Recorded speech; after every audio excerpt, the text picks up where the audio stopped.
আসসালামু আলাইকুম ভিউয়ার্স। যে গাছটি দেখতে পাচ্ছেন এর নাম হচ্ছে পিস লিলি। এটি একটি সেমি ইনডোর প্ল্যান্ট। কোনো গাছই সম্পূর্ণভাবে ইনডোর হয় না, কারণ শালক সংশ্লেষণ এর জন্য আলোর প্রয়োজন। এই গাছটির বিশেষ কিছুর পরিচর্যার প্রয়োজন হয়, এই সম্পর্কে আজকের ভিডিও। এই গাছটির জন্য তেমন বিশেষ পরিশ্রম করতে হয় না, অনেকটা লো মেনটেনেন্সেই এই গাছ বেড়ে ওঠে। প্রথমে দেখে নিব এর জন্য কেমন মাটির প্রয়োজন। পিস লিলির জন্য মাটি তৈরির ক্ষেত্রে একটু লুজ পটিং মিক্স তৈরি করবেন। অনেক অর্গানিক ম্যাটেরিয়াল যুক্ত মাটি তৈরি করতে হবে। তার জন্য 40% গার্ডেন সয়েল, 25% সাদা বালি, 25% ভার্মি কম্পোস্ট বা 1 বছরের গোবর পচা সার, 10% কোকোপিট মিক্স করতে হবে। মাটিটা যেন অয়েল ড্রেনেজ হয় সেদিকে খেয়াল রাখতে হবে। তার জন্য যে টবে গাছটি বসাবেন তার নিচের দিকে যেন পানি নিষ্কাশনের ব্যবস্থা থাকে সেই দিকে খেয়াল রাখতে হবে। পিস লিলি গাছের ক্ষেত্রে পানি দেওয়ার নিয়ম হচ্ছে এই গাছের পাতা যখন শুকিয়ে যাবে, মানে নেতিয়ে পড়বে, তখন পানি দিতে হবে। এই গাছ ওভার ওয়াটারিং একদম পছন্দ করে না। 1 সপ্তাহ বা 10 দিন পর পর এই গাছে পানি দিবেন। যখন পানি দিবেন তখন টব ভরে পানি দিবেন। পানি দেওয়ার সময় পুরো গাছটিকে ধুয়ে দিবেন। পিস লিলি কেমন সূর্যের আলো পছন্দ করে তা নিয়ে বলবো। পিস লিলি একদমই ডাইরেক্ট সূর্যের আলো পছন্দ করে না, ইনডাইরেক্ট কিন্তু ব্রাইট আলো পছন্দ করে। তাই এই গাছটি এমন জায়গায় রাখতে হবে যেখানে 2 থেকে 3 ঘন্টা আলো আসে। আপনি যদি ঘরের ভিতরে রাখেন তাহলে জানালার পাশে বা বারান্দায় বা এমন জায়গায় রাখবেন যেখানে আলো আসে। অন্ধকার জায়গায় রাখা যাবে না। আর যদি বাইরে রাখেন সেই ক্ষেত্রে গাছের নিচে বা যেখানে ছায়া আছে এমন জায়গায় রাখবেন, ডিরেক্ট সূর্যের আলো যেন না পড়ে। খাবার, গাছ বেড়ে ওঠার জন্য খাবারের প্রয়োজন। তো গাছের খাবারের ক্ষেত্রে আপনাকে একটু মনোযোগী হতে হবে। সেক্ষেত্রে আপনাকে অতিরিক্ত খাবার দিলেই হবে না।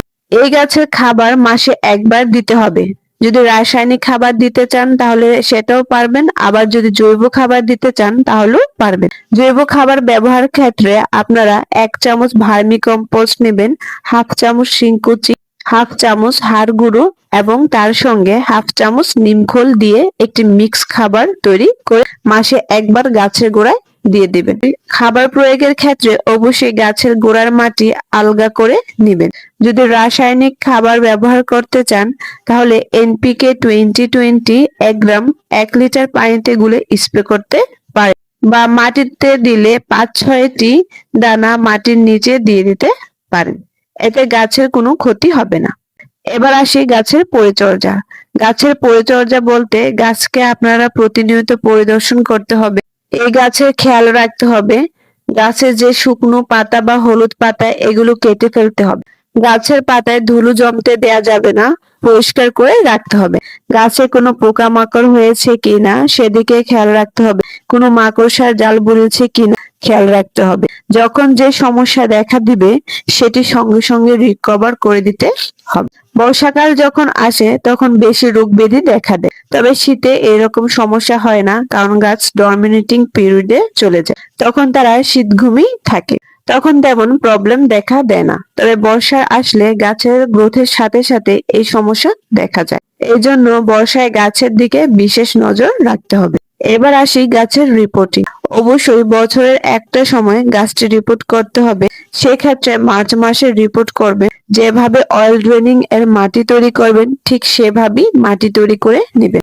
গাছের সাইজ অনুযায়ী টব নির্বাচন করবেন। চারা তৈরির বিষয় খুবই সহজ। এই গাছের গোড়া থেকে প্রচুর পরিমাণে চারা তৈরি হয়, সেই ক্ষেত্রে চারা আলাদা করে লাগিয়ে দিবেন। এই গাছের প্রচুর বেনিফিট রয়েছে। এই গাছ রাতে অক্সিজেন দেয়। এই গাছ দেখলে মনে শান্তি আসে, ফ্রাস্ট্রেশন দূর হয়। এই গাছটিকে আমরা ইনডোর প্ল্যান্ট হিসেবে রাখতে পারি। এই গাছের তেমন কেয়ারের প্রয়োজন হয় না। আমার ভিডিওটি ভালো লাগলে অবশ্যই লাইক, কমেন্ট এবং সাবস্ক্রাইব করে দিবেন। ধন্যবাদ।